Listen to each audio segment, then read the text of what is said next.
Great morning, great morning, great morning. I am Nicole D. Jones, and I am just happy and grateful for another day. I'm happy and grateful for life. I tell you every week, I don't take life for granted. I don't take days for granted. I don't take you for granted. I will come here every week and remind you that you are healthy, you are wealthy, you are prosperous. Everything your hands go to touch, it must, it shall, and it will manifest, prosper, and grow great things because you are great. You're great. You do not have to go through this journey trying to be perfect. God is not looking for perfection, all right? That is not it. We're striving for perfection through this journey, all right? But what he is looking for is the pursuit. He's looking for the process. He's looking for the one willingness to walk this journey out, understanding that it is the journey to our final destiny, all right? So I will continue to remind you, we're spirit with a soul wrapped in this flesh. We are stewards. We're good stewards over our soul. And because of this, through this journey, through this relational intelligence, this emotional intelligence, what we are learning to do is become that healthy steward of the soul. We're learning to pull more from the spirit, not from the flesh. Okay? It is really that simple. But as Riyad Jones always says, what's simple to do is also simple not to do. But anywho, all right. So I don't know about you guys. I know for me last week, like I told you, that was a transparent moment for me. I had to reflect back on July, and I hope that you asked yourself those 4 questions, really to get yourself in a better place and a better position. All right. So again, we reflected, we evaluated, and now I want us to clarify. And y'all hear me say this all the time. I'd say, who has access to you and why? All right. Jesus even had the 3, the 12, and the 72 that he sent out 2 by 2. So you have to get to a place where you understand that. And this week, what I want us to focus on is who has access to us and why. Okay. The 3, the 12, the 72. Because at this point, all right, you should have an inner circle, outer circle, others. Okay. But at this point, of you really doing self-evaluation as you are intentional to increase your capacity of being relational in relationships, it should be at a place where you want to continue to grow. Okay. So this is what I want y'all to do. And remember, like I told you about last week, personal growth and self-development is mandatory. But the main book that you need to learn from is the Bible. That is the book for me. It is always the book. It's the root. It's the foundation. Okay. Everything is there because we're spirit with soul wrapped in this flesh. So I say all the time, Jesus, he lived the perfect life. He was the one that was perfect. Okay. We take that example and we use how he was relationally as a compass. All right. I told y'all I'm in a place where peace is my compass. That's what I follow. I look for places that have peace. Okay. So now we're looking at how Jesus dealt with relationships. Okay. So here's the thing I want you to know, that what we're doing and putting people in the right place, it's not only for you, it's for them too. Because when we're displaced for one another, then that means that, things that I may be needing to receive or you may be needing to give out, it's not going in the right places. So this is not only good for you, it's good for everyone that we are in relationship with too. Okay. So here's the thing. When you're designating, even like when you go back into the 4 topics, okay, where people actually fall, you got friends, associates, advisors, and assignments. Okay. When you're having to move people into different categories, it's not a demotion. We're not doing this. Okay. It's circular. It's realms. Okay. It's dimensions, whatever you want to name it, however they name it now, different, whatever. But it's not like high or low. Okay. You got to understand that in these brackets, and knowing who has access to you and why, it is really for you. It's really the safe places. Okay. Because every category is something where you're giving and receiving in those places. All right. So here's the thing. One, I want you to know that assigning is not a demotion, okay? So if you know you're on the other end and you're being placed somewhere else with someone, it is not leveling up or leveling down, okay? But here's the thing. So for the three, and like I said, I'm gonna always go back to the greatest example, which was Jesus. Jesus had his three, okay? He had his three that he knew he could just be vulnerable with. All right. Your three, and please don't get caught up on the number. Okay. So your inner circle. All right. You'll have this inner circle. You have the ones that are closest to you. In this inner circle, those are the ones that you can be transparent and vulnerable with. They can see you at your high and they can support you, but they can also see you at your low, and it does not taint the heart of you to them. Okay. Let me say this again. Your inner circle has to be that safe place that you can be totally transparent with. I mean, booty, butt naked with. Okay. This person can see you naked spiritually. All right. See your cellulite, see your rolls, whatever it is, and they don't pass judgment. They know how to cover you. They know how to love you. They know how to give you grace for your humanism. All right. They can see you fall. They can see you come short, yet and still it does not become so much that they release it, that they pass judgment, that they even lose sight of who you really are. All right. This is why I say don't get caught up on the number, but this is the smallest. Your inner circle should be the smallest. All right. Your outer circle is where you could say your associates and your assignments live. Okay. So you think about the disciples. Jesus had three, and then it was the other nine. He had the three that he could take with him. He had the three where they seen him when he asked God to take the cup from him. But not my will, your will be done. Okay? He seen him at the place where he was broken, where he was vulnerable. They seen him in anger. They seen him in all these different emotions because Jesus was human. He walked the earth just like me and you. Okay? God in human form. Yet those three, no matter what they seen or the lowest point, they didn't lose focus or sight. It didn't make them look at him any less than. All right. Your inner circle is so important. It is so important for you to know the difference between your friends versus associates and assignments. Because here's the thing.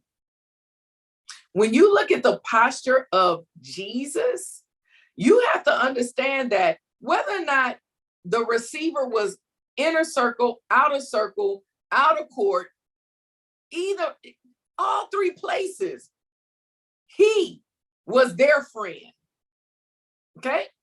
Now, listen, I told y'all a few weeks back, there's a spirit of friendship that we all should walk in, but that does not mean everyone is our friend. There's a spirit of friendship because you want to show yourself friendly to have friends. So he was friendly with everyone. Okay? But even in that, he knew his three. He knew his safe places. You got to understand that in that space, there is a level of character that person has to walk in to be able to be there with you. All right? Character. They don't have to be perfect. All right. None of us are perfect. And you need to understand that even in this, they're flawed, because we're all flawed. All right. We're all flawed. We all have our shortcomings, but that is why you have to have discernment. See, the key to all of this, and what I want you to do, is learn to activate your discernment. This week, be intentional. All right. Discernment is really your gauge to judge. It's a gauge of judgment. All right. We don't have to get caught up on word. I am a word catcher. Okay. But we don't have to get caught up on words. I'm not trying to go all spiritually deep. What I'm trying to tell you. So your intuition, some people call it intuition. Some people call it, that extra thought. You think you deep and thinking, whatever, however you label it, it's discernment. All right. It is your ability to judge a situation, judge a person, judge what's going on. It's discernment. You got to have your discernment on fleek. All right. You've got to get to a place where you understand that discernment is grown. The capacity, everything we do in this journey, I can't even get to my notes, is about capacity. All right. Discernment helps you expand your capacity. When we're looking for territory and land to be given to us, when we go to the BIBLE and we want to walk in the promises, you got to understand that it's given based on the capacity of what you can carry. All right? What expands your capacity? Your level of discernment, your level of intuition, your level of making good judgment, your level of making better decisions. What expands that? Your trials, your tribulations, all right? Your experiences and your experiments. Those are the two things that will expand discernment. Man, I'm all over the place. Let me pull my notes up. All right? Yeah. I don't even know where I am. I can't even find them. So listen to this. All right. Inner circle, right? You have your 3. Then you have an outer circle. That's your 12. All right. Again, I'm using the disciples. 3, 9. Jesus had 12 disciples that walked with him. Now get this. Out of this, so you are who you are. When you learn to be the best version of you unapologetically, because you're doing it in a posture of submission, you're submitting to yourself. Okay. When I say yourself, I mean being the best version of you. You're submitting to Jehovah God, right? So that you can be the best version of you. You're putting you first with you, but you're doing it in a posture of submission and humility, not being arrogant and proud. Like, oh, it's all about me. I'm doing me. No, I'm doing me like this. I'm doing me like this. Okay. It's the same thing, but it's your posture. It's the posture of your heart. So when you have those 3, those are the ones where you can go on your bad day. Sis, I need this, this, and this. Or it's, I'm mad. I want to walk away from it all. I want to do this, this, and this. They're there to support you, but they cover you. So if I have everyone can't have, this is why I keep telling everybody don't want to be my friend, because I'm a lot. All right. I come with a lot, but guess what? I give a lot. Okay. My purpose is a lot. All right. My yes is larger than what I understand. Okay. So in my natural space, I get what I get and I give what I get and I go through what I get. That's why I had to be transparent with y'all about last month. All right. I can't even handle me sometimes. So I've got to self-evaluate who I consider my 3. And it is not based on title. Okay. Hear me very clearly. Titleship in your life is people that God has purposed. So when you have brother, mother, father, sister, children. That is the ordained purpose of God, okay? But just because my husband is my husband, he cannot always be my 3. Okay? So, am I going against the order of God? No, I'm not. But what I understand is he's human. What I understand is our paths are different. What I understand is his capacity in some areas may not be as large as mine, and mine may not be as large as his. So what do? I love him as a wife. I honor him as a husband. Okay? I understand that I'm someone's daughter. I'm someone's mother. All right? I understand and I honor the role that I play, but I also don't put an expectation because he's my husband, he is my 3, but he will always be my friend. Why? Because I'm showing myself friendly. All right?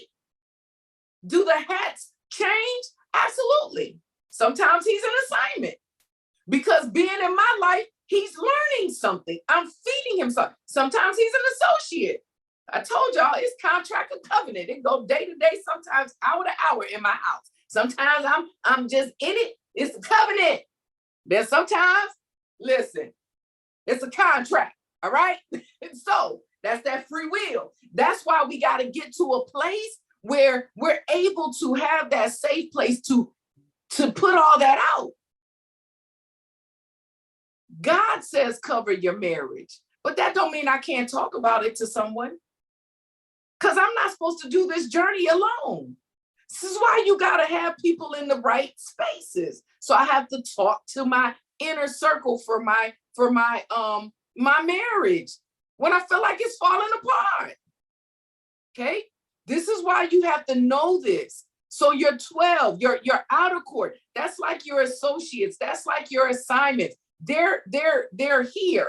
All right. And even when you think about it, I don't have any paper. You think about it, it's almost like your inner circle, and then you have your outer circle that'll be a little bigger, and then you have the outer court. That's like the 72 sent out 2 by 2.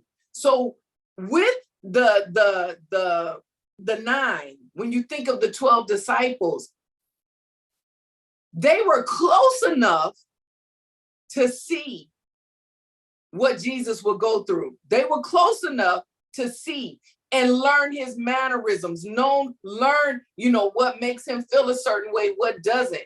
But they were not that one that he would be just sitting up sharing all his dirty laundry with. But the reality is, whatever we're going through, we walk it out. So those other 9, those associates, those assignments, they're getting to know you as you're getting to know them. Okay? But the capacity may not be there, and the proving of their character is not there yet to be the 3. Okay? So you don't have to lie. Girl, you going through something, child? Yes, I am. But see, I make it a joke. When I'm going through in my marriage, because we all go through stuff, when I'm going through with my child, I learn in the outer circle, I'm like, girl, it's contract or covenant. Then if it's with my daughter, I know the girl love me. I just don't feel it today. I know she know I love her. She might not feel it today because it ain't all her. It ain't all him. But those people, they're close enough to you that they're learning you. Okay? Because like I said, the associates and the assignments, you wanted to involve. Ultimately, all relationships, your ultimate goal is friendship. Your ultimate goal is inner circle, okay? We just got to learn how to put the time into it. And then the 72 sent out 2 by 2, they still watching you, all right? Naysayers, haters, good or bad, somebody's always watching you. This is why you learn to walk in the spirit of friendship. So that regardless to who it is, if it is my closest friend or my enemy, one thing that they can't say is that I'm different. All right? My enemies, people I know got black hearts towards me, people I know stabbing me in the back, I refuse to give them my emotion. I'm going to walk in love, period. I'm the one, call it, listen, maybe I'm passive aggressive, but I'm going to try to love the hell out of them. I'm going to kill them with kindness, even when I know they're doing me dirty. And I'm going to let you know that I know. I'll just do it with a smile on my face. Nice, nasty. But anyway, this is why you got to know your circles, okay? But here's the thing. Let me go, because there's some points I want to make. I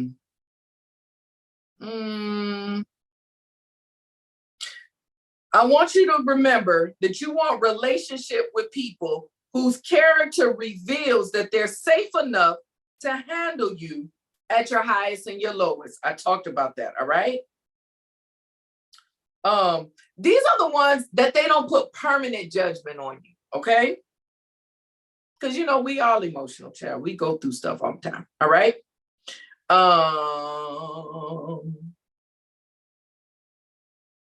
To get in my inner circle, you got to be willing not to judge the book. Don't judge me by one chapter. You are your own book. See, these are criteria that you got to start looking at for your inner circle. Am I worried about the other circles? Not really. Not yet. Because here's the thing. We've got to put some clear reasoning, perspective, and understanding of what that inner circle looks like, so that we're not learning to expand our capacity with trauma. All right? When you have people displaced, or when you allow people in that inner space and they're not supposed to be there, most of the time you end up getting hurt. We don't want our capacity expanded and enlarged behind hurt, behind pain, behind, bitterness, resentment. Because when you start letting people in that intimate space with you, it will wreck your whole mode. And then you start being guarded. It's just a natural emotion, all right? It's a natural instinct in how we've been created, that whole fight or flight, okay? So you'll start building these walls, not because that's what you're supposed to do, but because we don't have people in the right places. So you got to start understanding what the inner should look like. They should have a level of character. They should have a level of capacity. These are things that you should be able to see past their flaws because you want them to see past yours. Okay. You want to be able to be vulnerable with them and safe and know that they're not perfect. Let me see.